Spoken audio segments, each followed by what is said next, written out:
show us in Miami. So I have the opportunity to show that to the fans that came to the World Caribbean Series. As you know, it's being held down in Miami. We have people from Dominican Republic, Puerto Rico, Mexico, Nicaragua, and of course Venezuela.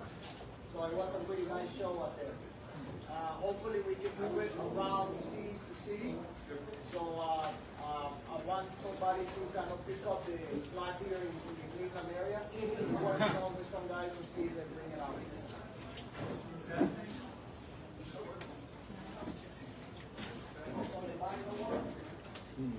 Mike? They're trying to fix it.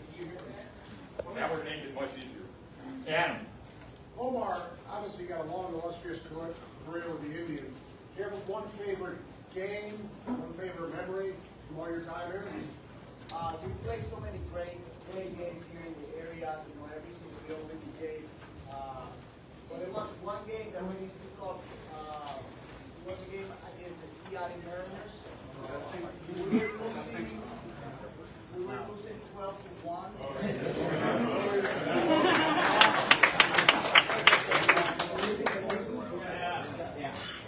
And then, you know, a lot of people started leaving the ballpark. We were losing, we were getting our little behind kid. And, you know, by the 5th inning, we started scoring some runs. Jim Tomey got a home run. I think Will Cordero hit another home run. And I came up to hit it in the 9th inning with the bases loaded and 2 outs. And we were losing by 3 runs, and my son was the bad boy that day. That's why the story was so amazing, because you know, my son, I look at my son, he was 5 years old, Nico, and I wanted to do something good, and when I hit that triple, I turned around and he was like so we tied the game, and then we ended up winning the game in the 11th inning. It was one of the most great games that I ever had.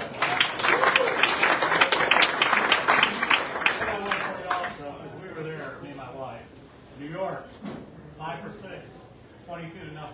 6 for 7. 6 for 7.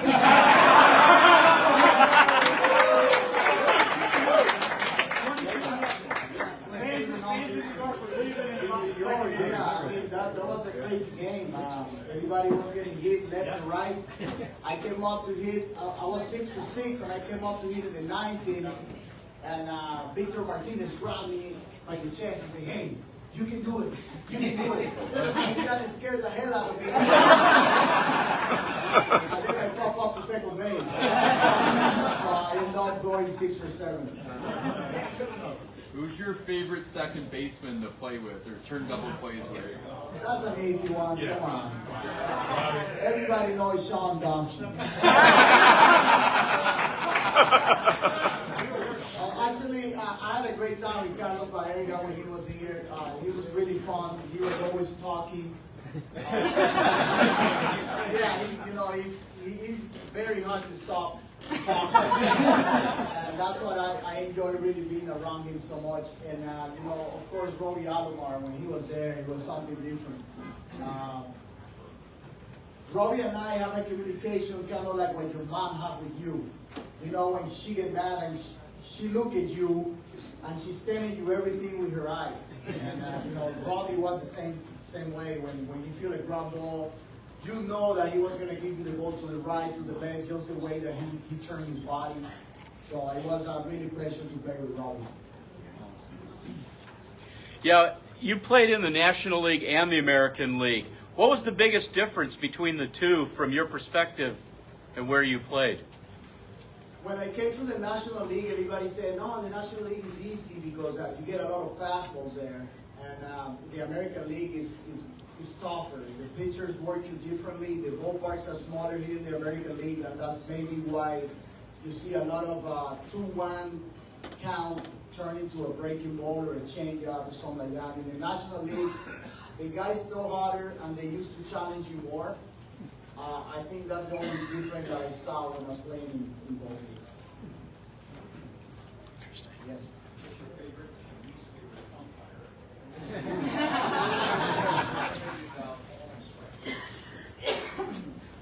I didn't really care much about umpires. No, I mean, to me, I really respect them, the way they call the game. Some of them, they were terrible. They get you out of the game a little bit. But I don't know, I mean, it's hard to tell now. Angel Hernandez? Yeah, that guy, that is one of the worst. I know. C.V. Buckner? Yeah, I mean, those guys were leaning into a different direction there. But,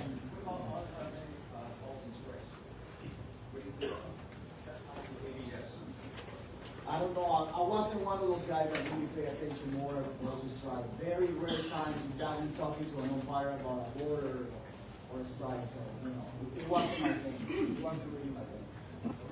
Oh, Yes. So, I know the games you mentioned, but I saw you make plays that nobody could make.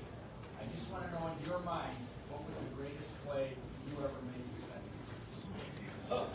When you play shortstop, it's a very tough position, as you know. You can make plays coming forward with the bare hand, which is pretty tough. You can go back in the outfielder with your back turned to home plate, which is very tough. Not very people do that play. I did it a lot. I do it very often. And it's rare when you hear, I got it, and Kenny Lofton kind of like come to the side. I mean, it's hard when you see a shortstop calling you off and you're going with your back against the plate. But I did that a few times. I like that particular play. But one of the toughest is when you go towards the hole, because you have to stop your momentum and then make a good throw to first base, which is a very tough thing to do. And then even better is when you make it on the World Series, when you make a diving catch to the hole and then you have to get up and throw the guy on first base. So that turned out to be my favorite play because of the situation. And you have to make it under pressure. Everything had to be almost perfect. And we got that play done, so it was one of my favorites. Yes? In the World Series, when you guys played Atlanta one of the first times, the umpire, the strike zone is horrible. How did you guys really adjust to it, or? We were trying to. We were trying to. I move up in the plate. We get closer to the plate. But they adjust back to us. They keep throwing the ball farther and farther and farther. There was a time where you particularly are right on top of the plate and they were throwing balls like on the other side of the box. So that's a question of my friend here. How do you like the umpire? We hated it. We were like very frustrated because you got three of the best pitchers in the game, throwing balls all over the place, and they were calling strikes. So it was a very tough situation. But I don't want to put that as an excuse. That's what we lost. We just couldn't hit the ball. They pitched better than us in that particular series, and too bad. I'm sorry, guys. Omar, one of my favorite plays was the wild pitch that you went to steal home, and Kenny had actually left third base and David right behind you. Did you know that he was going to take the extra base, or was that called or anything like that? No, but we had a plan against Randy Johnson. That was against Randy Johnson, obviously, very tall guy, very hard to move around the mound. And the plan was to kind of like pick on his weak spot that was on the bases, try to get him off his game on the bases, and maybe bunt and get him off the mound. So there was a game where we bunt back to back to back. Kenny opened the game with a bunt. I bunt right behind him. Robbie bunt. And he was really pissed off that day. That was one of the weakest, the best way to attack those kind of guys. And then on the bases, same way. If you get the chance to steal second or third and kind of like do kind of this movement, to get him out of his game. And that's how we can get to him in the playoff. That was a great performance by the base runners, basically, because he got him out of his game. a couple more and then we're done. What is your favorite Alabama story? Well, I don't have many stories. One of my favorite was Albert liked the clubhouse very cold. He always liked to be cold. And he bring the thermostat all the way down to 61. So Sandy, Omar, and I have a corner where we get dressed. We covered the air conditioning bed with cardboard and tape, and the whole air was blowing in that direction. But when Albert left the clubhouse, some of the guys came and changed it to 72. So Albert didn't know, and he started feeling like a little heat. He's like, oh my God, he go back to the thermostat. Who the hell changed the thermostat? And go back to 61. So now I start putting again. I will go to the bathroom. Some of the guys get me. Change it back to 72 again.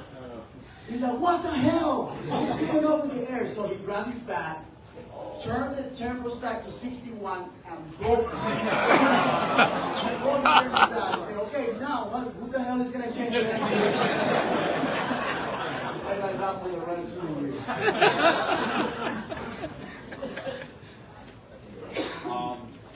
First of all, I want to say that the defensive plays that you made with your back to the infield or with your bare hand, never seen before, and you were the best defensive shortstop, I think, of all time. But second, you absolutely deserve it. Best ballpark that you played in other than Jacobs Field, Progressive Field? Other than the Jake, I like Camden Yard in Baltimore. It makes you feel really, really close to the fans. Everything is like low to the ground. I think it had a great atmosphere. I used to love to play there. My least favorite, I want to say Boston. Boston was a little weird, ever since you walk in there, the smell wasn't very and then the fans start getting on top of you and start screaming your names. It's very, very hard to play in Boston. But it's a traditional ballpark.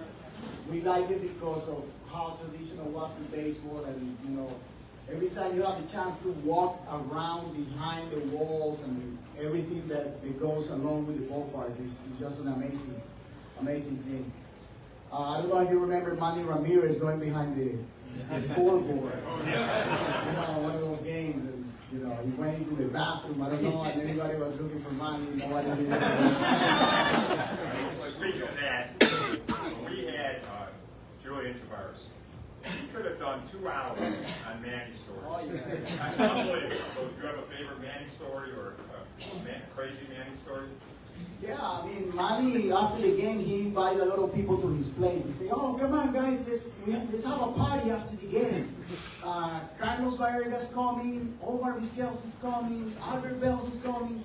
We got everybody there. We got to order some pizza, some chicken wings, so we can spend some time. So everybody goes to Manny's place, and nobody show up. Because Manny never invited everybody. There were so many people that we were coming, but it was all in his own. Him and Junior. Yeah, they were roommates for a while. All right, last question, one more. Back there, that hand go up? Yeah. No, I mean, Oh, okay. We have one more? I'll do one. Anybody? One more? So, multiple gold gloves requires you to have soft hands. It's very much a lost art these days. How did you develop your soft hands, and why did you focus so much on your defense? To tell you the truth, I think that I was born with some kind of talent. It was fielding. We used to practice on these really bad fields with rocks and stuff, and the ball was jumping all over the place. We played with no glove. And maybe that developed my instinct for going after the ball. And when I got here, it got even better because the fields were so nice. So I very rare times see a bad ball, and I really took pride in my defense. I play shortstop, so I'm supposed to be a good defensive guy. So it wasn't a matter of fielding 50 or 100 ground balls daily. It shows the kind of quality ground balls that you take. Right? You go out on the field, you put your situation, like in game situation, there is 2 outs, I have to make this play, I have to turn this over play. And when you work like that, I think you develop a different kind of mindset when you take the field. And I was fortunate to get a lot of gold glove because of that. And that's what I try to teach kids nowadays. You know, it's not how many ground balls you take, because when you take more than 30 ground balls, you start getting tired, and you start getting into bad habits. Your legs are not the same, you know, your hands are not the same, so it's time to stop. I try to tell them to put themselves into situations where they can help them when they take the fields. You don't that play a few times, a lot of times. So. Okay, I would take a couple pictures when you're at done. Thank you guys very much.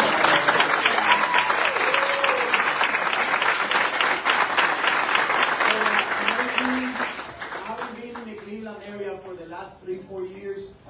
Been away a little bit. My mom passed away. I spent some time reaching out for questions and stuff, and you know, some problems off the field that keep me away a little bit. But you know, I'm still connected with baseball. I'm very excited to be here in the area. I have a lot of friends here. Always, they will always call me and say, "Omar, how you doing? How you feeling? Come and spend some time with us." You know, my heart. I got a huge heart here in the Cleveland area, and I'm so happy that I get to hang out with all these people. Today, I'm going to the game with some of them, my friends. Tomorrow, I'm going doing the same. So I want to thank you guys for coming in here, for backing me up all the time, for all your support that I have throughout the years. And I'm so happy that I get to see everybody here. So thank you. Thank you, Omar.